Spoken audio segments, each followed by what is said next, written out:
बच्चों, आज हम जो पाठ पढ़ने जा रहे हैं वो सूर्यकांत त्रिपाठी जी निराला जी द्वारा लिखित है। उत्साह और अट नहीं रही है, दो छोटी कविताएं हैं। तो पहले सूर्यकांत त्रिपाठी निराला जी के बारे में जान लें। इनका जन्म बंगाल के महिषादल में सन 1899 में हुआ। उत्तर प्रदेश के निवासी थे। वे संगीत और दर्शन शास्त्र के भी गहरे अध्येता थे। रामकृष्ण परमहंस और विवेकानंद की विचारधारा ने उन पर विशेष प्रभाव डाला। इनकी निराला का पारिवारिक जीवन दुखों और संघर्षों से भरा था। साहित्यिक मोर्चे पर भी इन्होंने अनवरत संघर्ष किया। सन 1961 में इनका देहांत हो गया। इनके प्रमुख काव्य रचनाएं हैं अनामिका, परिमल, गीतिका, कुकुरमुत्ता और नए पत्ते। निराला विस्तृत सरोकारों के कवि हैं। दार्शनिकता, विद्रोह, क्रांति, प्रेम की तरलता और प्रकृति का विराट तथा उदात्त चित्र उनकी रचनाओं में उपस्थित है। आज जो कविता हम पढ़ रहे हैं बच्चों, उत्साह, ये कविताओं में हमेशा दो रूप होते हैं, शाब्दिक और सांकेतिक।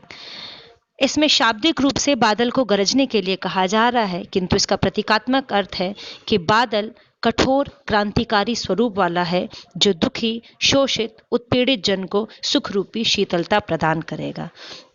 तो कवि बादल को संबोधित करते हुए कहते हैं कि बादल गरजो, बादल गरजो, घेर घेर घोर गगन धारा धरो। बादल गरजो और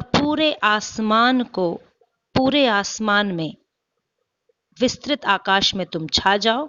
बादल तुम गरजो, ललित ललित काले घुंघराले, बाल कल्पना कैसे पाले। सुंदर सुंदर काले घुंघराले बालों वाले बालक जैसे बादल।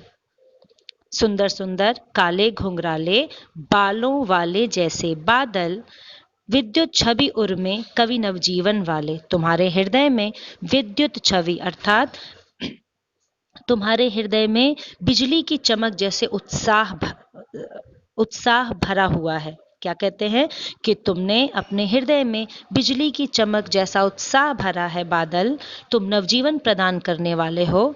वज्र छिपा नूतन कविता फिर भर दो। अपनी विध्वंसक शक्ति को, वज्र जैसी विध्वंसक शक्ति को छुपाओ और मेरे हृदय में एक नई कविता को जन्म दो। बादल गरजो। विकल विकल उन्मन थे उन्मन, चारों तरफ बेचैनी थी, विकलता थी, अनमना भाव था।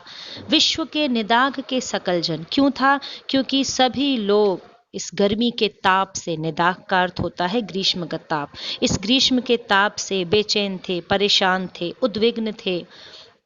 आए अज्ञात दिशा से अनंत के घन, कि किसी अज्ञात दिशा से, बादल के आने की बच्चों कोई दिशा नहीं होती, और बादल अनंत है तो घन अर्थात बादल, अनंत दिशा से, अज्ञात दिशा से, अनंत रूप से बादल आओ, तप्त धरा जल से फिर शीतल कर दो, और इस तपती हुई धरती को फिर से शीतल कर दो।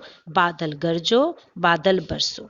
अब यहाँ पे इसका प्रतीकात्मक अर्थ क्या है कि तुम इतना बरसो कि जो दुखी लोग हैं, जो शोषित हैं, जो पीड़ित हैं, उनका जीवन शीतलता अर्थात सुख से भर दो। ऐसा कवि बादल को कह रहे हैं। दूसरी कविता है अट नहीं रही है। बसंत ऋतु में आने वाले फागुन मास की प्राकृतिक सौंदर्य का वर्णन करते हुए कवि कहते हैं, अट नहीं रही है। अटना का अर्थ होता है समाना। अट नहीं रही है, फागुन की सुंदरता समा नहीं रही है। कवि क्या कह रहे हैं कि इतना सौंदर्य है फागुन में, इसकी प्राकृतिक शोभा इतनी निराली है कि ऐसा लगता है कि इसकी कांतिमय शोभा बाहर निकल रही है, इसके तन में समा नहीं पा रही है। कहीं सांस लेते हो, घर घर भर देते हो। इस फागुन की सुगंधित वायु का झोंका ऐसा लगता है पूरे घर घर को मादक सौंदर्य से भर रहा है, सुंदरता से भर रहा है। उड़ने को नभ में तुम पर पर कर देते हो, और जब आसमान में पक्षी उड़ रहे हैं, नभ मतलब आसमान में पक्षी उड़ रहे हैं तो पूरा आसमान पंखमय हो गया है, पंखों से आच्छादित हो गया है। आँख हटाता हूँ तो हट नहीं रही है। मैं आँख हटाने की कोशिश करता हूँ, लेकिन इतनी सुंदरता, इतनी विविधता, इतनी व्यापकता प्रकृति में है कि मेरी आँखें वहाँ से हट नहीं पा रही हैं। पत्तों से लदी डाल, कहीं हरी कहीं लाल।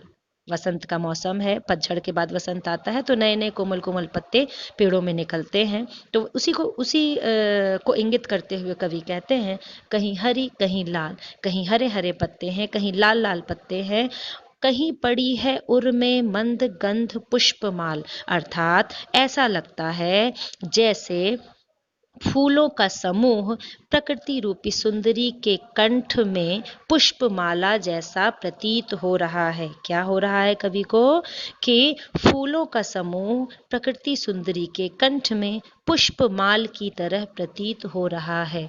पाट पाट शोभा श्री पट नहीं रही है। पाट पाट अर्थात स्थान स्थान पर इतनी शोभा बिखरी हुई है, इतनी सुंदरता बिखरी हुई है कि वहां पर वो प्राकृतिक सौंदर्य समा नहीं पा रहा है। इस फागुनी प्राकृतिक शोभा ने हर स्थल को इतना सुंदर बना दिया है कि सुंदरता वहां समा नहीं पा रही है, और कवि इस सुंदरता में खो गया है, वह मंत्रमुग्ध है और इस सुंदरता को अपनी आंखों में भर लेना चाहता है। धन्यवाद।